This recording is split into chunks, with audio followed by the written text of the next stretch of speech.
All right, boys, I just ate an entire family worth of ravioli, and Overlord stuff is out. I'm a little late to this for various reasons that shall not get into, but we have the 2 new units. I have their kits, and we have some other stuff like Albedo's getting buffed because they need it. They actually do need it, and I wish they did more, by the way, but like anyway, we'll talk about it. So, oh wait, did they? Oh, they buffed the cards. Oh, I only saw the stats. Oh yeah, we got something to look at. So first of all, let's talk about the units. I think that's probably more hype, right? For most people, you're probably more excited for that part. Actually, I don't know. I think more people are actually excited for Albedo. Whatever. We have new units. We have Demiurge and Naberal. I forget. I liked in the anime, but I just forgot about her. Well, I didn't forget about her. I just never like her name. Never stuck with me. Whatever. We have also the banner, which is, by the way, insane for a collab, I'd say.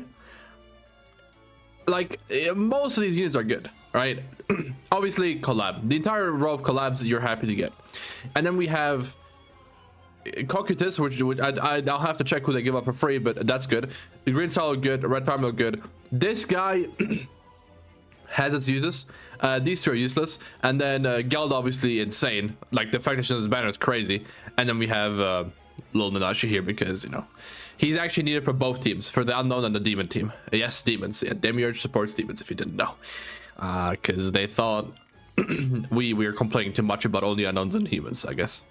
Well, we'll talk about it, because actually I'm not happy with it, but we'll get to it. So first of all, Demiurge. Let's talk about his kit. No, that's Naberal. Okay, Demiurge. So his passive is Devil's Different Faces. At the start of battle, apply a mind control to enemies with the highest attack stat and enemies with the attack stat lower than the unit. So the absolute highest attack stat's gonna get this, and the absolute and anyone that's lower than him will get this. Okay, so technically you can get it on all 3, as far as I'm concerned, the way I read this. Now he also gets Demon Race to unit, and for every demon ally participating in battle, increase allies' basic stats by 5%, so 50% basic stats all around, and decreases damage taken by 10%. I'm pretty sure this is only for him. Now, one sick thing is, by the way, if you run this guy, 50% basic stats, you run Assault Meliodas for more basic stats for the team, and then you run GALAND for more basic stats. Hey, you're cooking. As of allies turn, apply Flare Prison's Flames to all enemies for 2 turns, and when the unit attacks enemies with advantaging attribute, increase damage dealt by 50%. Now, I read this part before I knew what typing it was, and he was like, surely he's red. And he's red. So he will cuck Escanor, he will cuck Arthur, he will cuck Balder. You love to see it. And whatever other green unit I can't think of right now. Percival, I suppose. I mean, he dies anyway, like Medquick, but, you know, the green units, they're dying. That's good. When enemies use a debuff attacking card, apply a debuff that it decreases max HP by 30% for 1 turn. Now, this is insane for various reasons. So against, like, the unknown team, right? They love their debuff cards. That's nice and all. You know, it's gonna make them easier to kill next turn. But the real reason they made this is because they're like, yo, Arthur's AoE is a debuff card. Let's cuck this guy tremendously. Right? That's the only reason this guy's here. He's red, does more damage to green units, and he cucks people like HP when you use a debuffs card. He's literally just made to counter Arthur, which I think we need right now. I can't lie. So I like that, especially the demon team. They tend to have enough power to push through Arthur. So yeah, I really like this. I really like this part. I hope everyone catches on to that this is only meant for Arthur. I'm gonna be watching the Sacred Treasure podcast that just started, and if they don't say this, I'll be very disappointed, because I could just be joining and saying this right now, but I don't want to. Now, what does mind control do? That he applies to at least one enemy, I suppose, right? We'll have to see how high the attack set is, and then also you might just run attack on him. We'll see. Probably not though. Increases damage by 30%, and when other enemies are alive, can't target Demiurge. So this is weird. I think this means allies, like when other allies are alive, can't target Demiurge. But regardless, if you get this on everyone, they all can't attack Demiurge, right? So he's safe, which again is why I think if you go attack gear on him, it actually might not be that bad, because if you go attack gear, their Escanor is going to have higher attack than you, but you're going to have higher attack than their Naofumi and Arthur, most likely. So you're gonna have a mind control everyone, and then they all can't hit him with single targets. They can only do AoEs. Escanor AoE is pretty strong, but Arthur's AoE will do a lot less damage because of this max HP reduction. So I think, you know, don't tell anyone, I think I clicked up something insane here. And the Flare Presence Flames, he applies, okay, just one. Okay, yeah, for 12 enemies per 1 turn. Increases damage taken by 50%, max 8 stacks. So you can have 8 of this. Okay, they can have 120% increased damage taken. You'll never get to this, but it is there.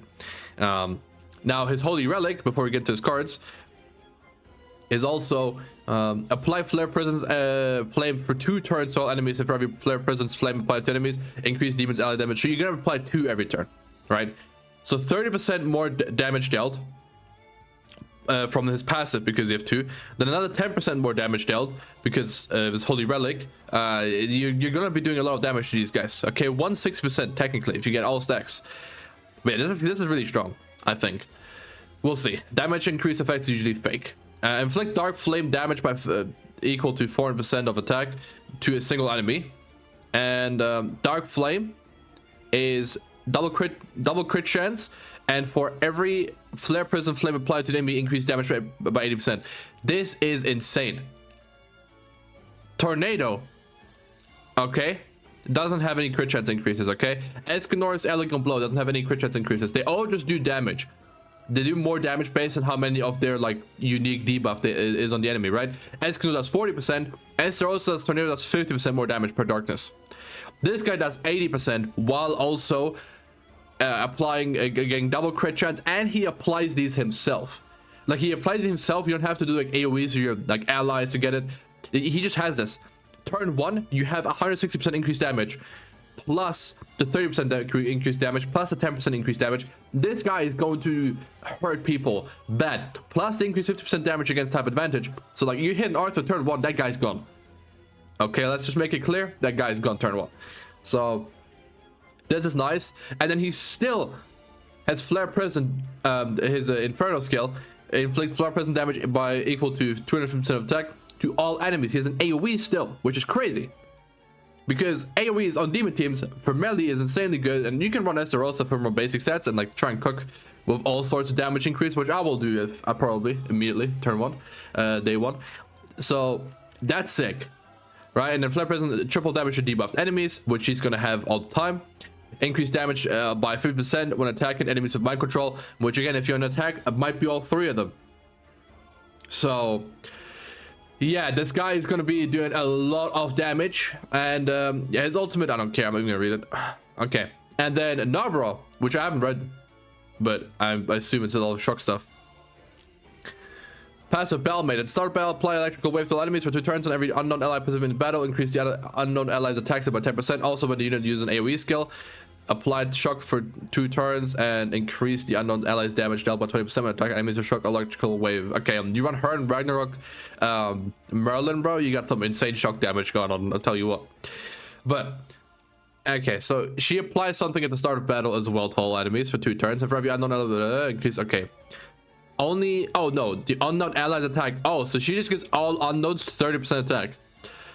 Okay, so they did this like so petty. They probably didn't have, they probably had 5% basic stats up to 15%, the classic unknown text line, but they're like, dude, Baldur's a problem, and they're like, okay, let's just do attack only then, because that's useless for him. That's fair.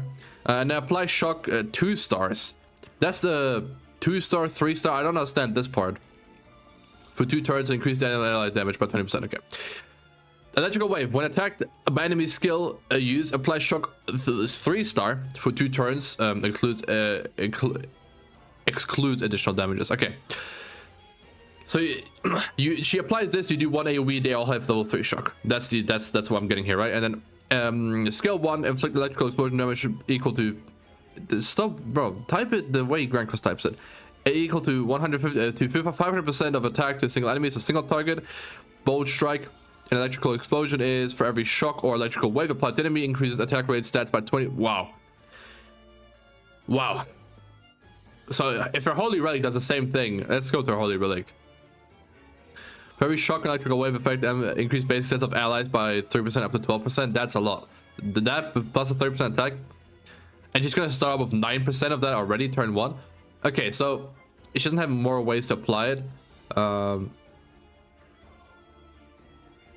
every shock or electrical wave. Also, when the unit uses AoE. Oh, wait. When the unit uses an AoE skill card. Oh, dude, you do AoE single target, right? Oh, no, you do AoE. Yeah, sorry, I misread that. Yeah, you do an AoE and then you just single target pop someone. Because you'll get 50% attack rate stats increase. Okay, crazy. And then skill 2, double strengthening electric ball, inflict pierce to. Okay, that's her AoE, pierce AoE. And her ultimate, I don't care. So, okay. She seems strong, but I don't know. I don't think she's good. Like, I think she would have been insane like last year. This is like not bad, but I don't think like the unknown team is just so stacked, right? I don't think she has a spot. But I mean, if you like her, you can run her over. You can run her PvP and make her work, but like she won't be on like the best unknown teams, I don't think. Right? Unless she has insane CC and they want to go first somehow, which probably not. So yeah, that's the 2 units. Okay, so now we can talk about the cool stuff. Let's talk about the buffs, because I am curious about the buffs. Sorry I didn't give you a flashbang or warning.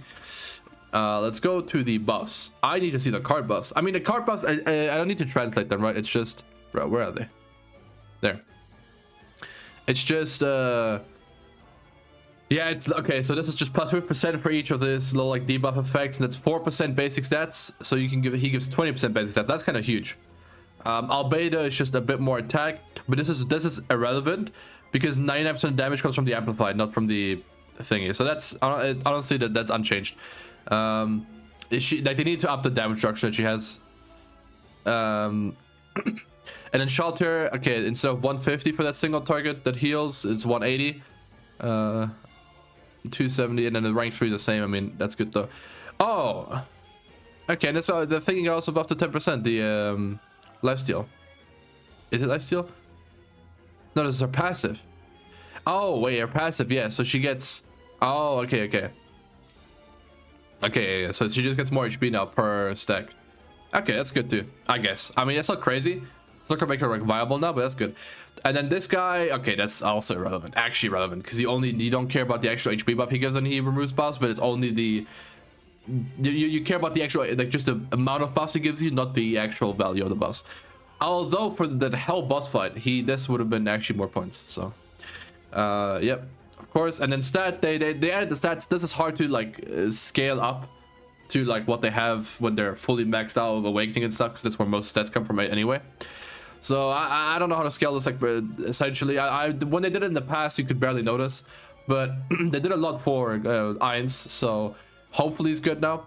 Subsets do matter, so he got 10% more resistance, and he got 10% more crit defense. He got 50% more pierce rate, which is nice. He got 50% more crit chance, which is also very nice. 50% more crit damage, which is okay, I suppose.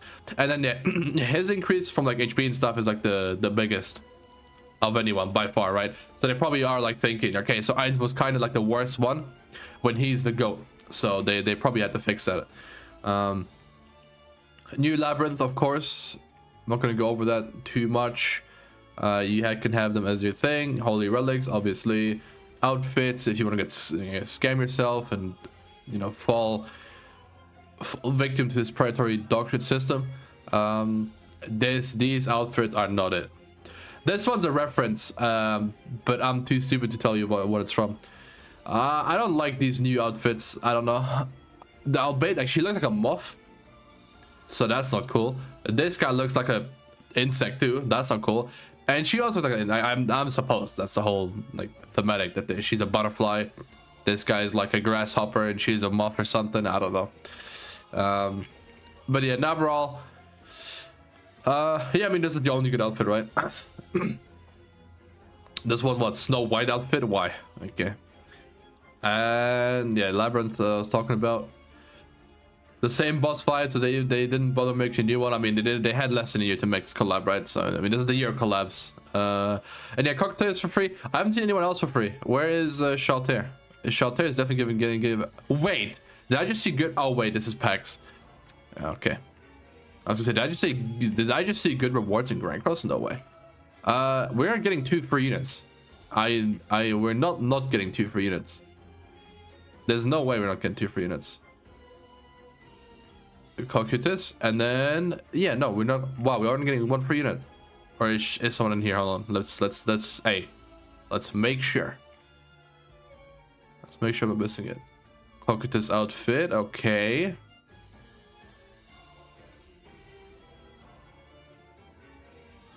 And seemingly, wait, oh, nope. Oh, new outfit for Thor. That's fire. And nope. Oh, they want people to play Brawl? Yes, no other free unit. Okay. Well, that's gonna be it, I guess. Yeah, let me know what you think. Good job.